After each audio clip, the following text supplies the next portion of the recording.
అన్నదాతలకు ఊరియా తిప్పలు లేకుండా చేయి సర్కారు ఊరియా యాప్ను పట్టుకొచ్చింది కదా.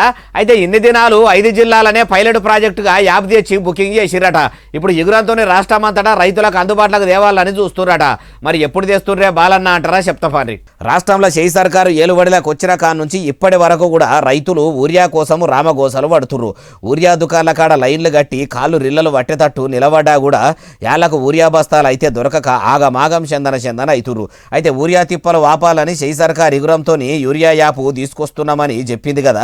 మొన్నటిదాకా 5 జిల్లాల దీన్ని పైలట్ ప్రాజెక్టు కింద పెట్టి అన్నదాతలతోని ఊరియా బుకింగ్ యాప్ను వాడిపించి వాళ్ళతోని బుక్ చేపించి దుకాణాల కాడికి పోయి తిప్పలు లేకుండా ఊరియా బస్తాలు తీసుకొచ్చేటట్టు చేసిరట. అయితే చాలా మంది ఇట్లా యూరియా యాప్తోనే గంటలు దుకాణాల పొంట నిలబడవలసిన అవసరం లేదు, మనకు ఎంత ఊరియా కావాలనో ఇంట్లోనే ఉండి ఫోన్లోనే బుకింగ్ చేసుకోవచ్చని రైతులకు తిప్పలు తగ్గుతుందని ఇకమత్ చేసి ఇప్పుడు వచ్చే యాసంగి సీజన్ నుంచే ఆ యూరియా యాప్ను తెలంగాణలో మొత్తం అందుబాటులోకి తెచ్చి రైతుల రందులు వాపాలని చూస్తుందని వ్యవసాయ మంత్రి తుమ్మల సారు చెప్పుకొచ్చిండట.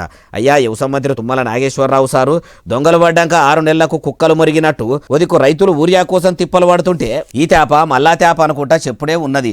అప్పట్లో ఎన్నికల ముంగడ కూడా అన్నదాతలను ఆదుకుంటాము, కౌలు రైతుల కష్టాలు వాపుతాము, వాళ్ళకు కూడా యాళ్లకు పైకం చేస్తామని ఏతలకు అంటిరి. ఏలుబడులకు చిన్ని దినాలైతున్నా ఎలగబెట్టింది ఏం లేదా. ఇట్లా ఎప్పుడు కాదు, ఈ తేప నుంచి వేసుకుంటా పోతేనే మంచిగుంటది అంటారు ఈ ముచ్చటిన్నోళ్ళు.